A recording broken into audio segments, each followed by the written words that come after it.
Imagine waking up every Sunday morning with one single thought in your mind. Not breakfast, not the news, not the weather, just the phone. You make your coffee, sit by the window, and you wait. You've been doing this for 11 years. 11 years of the same ritual, the same chair, the same window, the same silence. And here's what nobody tells you about getting old. It's not the aching knees or the fading eyesight that breaks you. It's the quiet. It's the unbearable, crushing quiet of a phone that never rings. Her name was Margaret. She was 74 years old. She lived in a small house in Columbus, Ohio, and she had 3 children who had completely forgotten she existed. Margaret Ellen Hayes was born in 1950 in a small town in rural Kentucky. She was the second of 5 children. Her mother worked double shifts at a textile factory. Her father was the kind of man who was physically present but emotionally a ghost. From the time she was 8 years old, Margaret understood one thing clearly. Love was something you showed through sacrifice. You didn't say, "I love you." You stayed up all night sewing a Halloween costume. You gave up your last dollar for school supplies. You went hungry so your siblings wouldn't. That was love. At least, that's what her world taught her. By the time Margaret was 19, she had met Robert Hayes, a tall, soft-spoken man who worked at the local steel mill. He made her laugh. He made her feel seen. And 6 months after they met, they were married. They had their first child, Daniel, in 1971. Their daughter, Susan, came 2 years later. And the youngest, Brian, was born in 1977. And for a while, for a beautiful, golden, exhausting while, life was full. Margaret was everything to everyone. She was the room mother at school. She baked birthday cakes from scratch. She drove to every soccer practice, every piano recital, every doctor's appointment. She stayed up with sick children and slept maybe 4 hours a night. She ironed Robert's shirts and packed lunches and somehow still found time to volunteer at the church bake sale every 3rd Saturday. She never complained, because this was love, and she was giving it freely. But here's the question that haunts this story. Was anyone paying attention? Robert died in 2003. Heart attack. He was 54 years old. He went to sleep one Tuesday night and simply never woke up.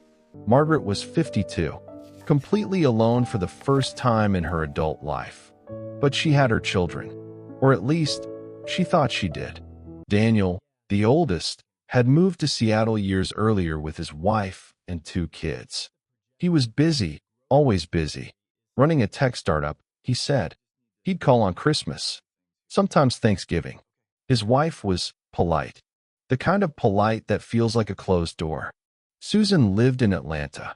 She had her yoga studio, her book club, her circle of friends who all wore expensive athleisure and talked about mindfulness. She called a little more often than Daniel, but her calls felt like checkboxes. Quick, efficient. You doing okay, Mom? Great. Gotta run. And Brian, sweet, youngest Brian. He had struggled most of his life. 2 failed marriages. A drinking problem he'd never fully addressed. He lived 40 minutes away from Margaret, but might as well have been on another planet. After Robert died, Margaret waited for her children to show up. They came for the funeral. They stayed 3 days. They hugged her. They cried. They said, "We're going to take care of you, Mom. Don't worry." And then they left. And the house went quiet again. It started small. In the weeks after Robert's death, Margaret would sit by the phone every Sunday morning, expecting one of them to call, just to check in, just to say, "Hey, Mom, we're thinking about you." Sometimes they did. In those early months, they did. But slowly, the way all slow things happen, so gradually you don't notice until it's already too late, the calls became less frequent. Once a month, then every couple of months, then just the holidays. And Margaret kept sitting by the phone. She never told them it hurt, because that wasn't love. According to everything she'd ever been taught, asking for love was weakness. You gave. You didn't ask. So she sat, and she waited, and she watched the Sunday morning light move across her kitchen floor, from the door to the table, all the way to the far wall. And sometimes that movement of light was the most interaction she had all day. Her neighbor, a woman named Gloria, once asked her, "Margaret, do you ever get lonely?" "Oh no," Margaret said, smiling. "My kids are just very busy. They have their lives." She said it like it was a fact, not a wound. But here's what you need to understand. Loneliness at 74 is not the same as loneliness at 24. When you're young and lonely, you still have the energy of possibility. You believe things will change. You believe someone is coming. When you're 74 and lonely, you know, deep in your bones, you know that this is not a temporary season. This is just life now. This is what's left. Now, and this is important, I want you to understand something. Daniel, Susan, and Brian were not monsters. They were not evil people. They were just distracted, absorbed, living inside the urgent noise of their own lives. Daniel's startup was struggling. He was working 80-hour weeks. He'd have a call scheduled with his mom, and then an investor meeting would come up and, well, the investor meeting was urgent. Mom could wait. Susan was dealing with her own anxiety. Her marriage had hit a rough patch. She was overwhelmed. And every time she thought of calling her mother, she felt guilty because she hadn't called in 3 weeks. And the longer you wait to call someone you feel guilty about, the harder it becomes. The guilt turns into avoidance. And the avoidance looks, from the outside, exactly like abandonment. Brian just couldn't deal. Every time he heard his mother's voice, he heard all his failures reflected back. It was easier not to call. None of them ever once thought, "She is sitting by a window right now, completely alone, holding a silent phone, wondering if she still matters to anyone in this world." None of them thought that, because they assumed she was fine, because she always said she was fine. In October of 2019, Margaret had a mild stroke. She was found by Gloria, her neighbor, who had noticed the lights hadn't come on in the morning, which was unusual. She was in the hospital for 11 days. Daniel flew in. Susan drove up. Brian came on day 3. And in those 11 days, those terrifying, sharp, clarifying 11 days, something cracked open in that family.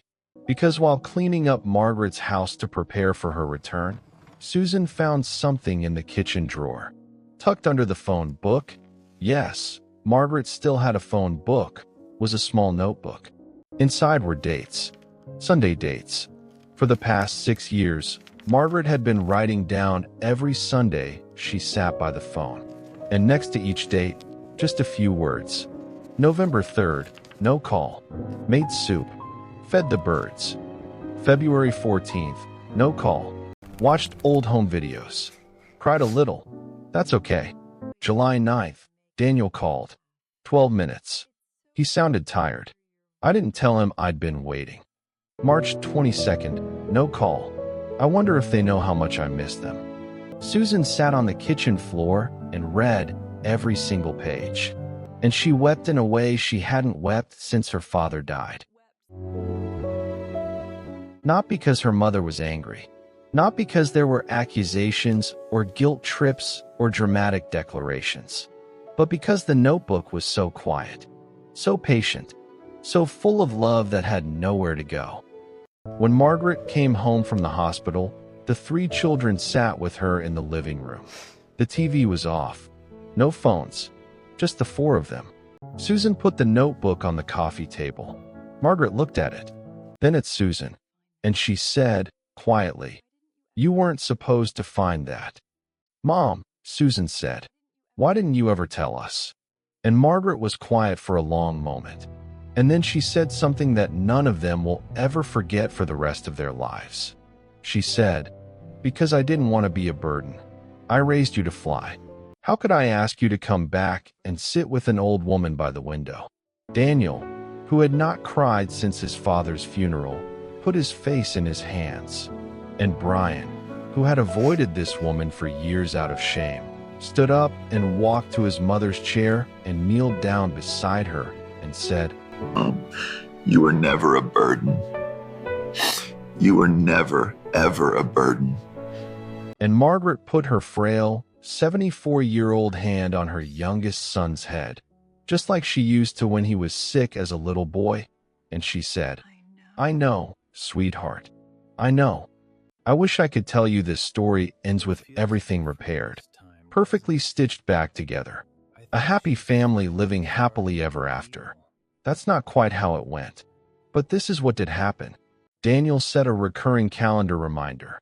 Every Sunday, 10 a.m., his phone would buzz with a single word, Mom. And every Sunday he called, sometimes for 20 minutes, sometimes for an hour. Sometimes they just talked about the birds in her backyard or the soup she'd made that week. Susan started visiting once a month. She'd drive up from Atlanta on Friday nights, stay the weekend, and leave Sunday afternoon. She painted Margaret's kitchen a soft yellow, Margaret's favorite color that Susan had never known until she found that notebook. Brian got back into therapy. He started showing up. Not perfectly, but he started showing up. And Margaret? Margaret still sits by the window on Sunday mornings, still makes her coffee, still watches the light move across the floor. But now, before the light reaches the far wall, the phone rings. I want to ask you something before you go. Is there someone in your life who is sitting by a window right now, waiting for a call that isn't coming? A mother, a grandmother, an aunt, a neighbor, a friend who you've been meaning to check on for months. Someone who, if you asked them, would say, Oh, I'm fine. Don't worry about me. The people who need us most are almost always the quietest about it. They don't want to be a burden. They were raised in a time when asking for love was weakness. They would rather sit alone in silence than risk making you feel guilty for living your life. But here's what I need you to hear today. Calling them is not a duty. It is not a chore. It is not something you do out of obligation. It is the single most important thing you will do today, this week, this month. Because one day, and I promise you one day, you will call and there will be no answer. And you will stand there with that phone in your hand, and you will think of every Sunday you didn't call, every birthday you were too busy to visit, every time you said, I'll do it next week. Next week has a way of becoming never. Call them today, not because they'll ask you to, but because you still can. It's wonderful to hear your voices. We miss you so much, Grandma. We'll see you soon.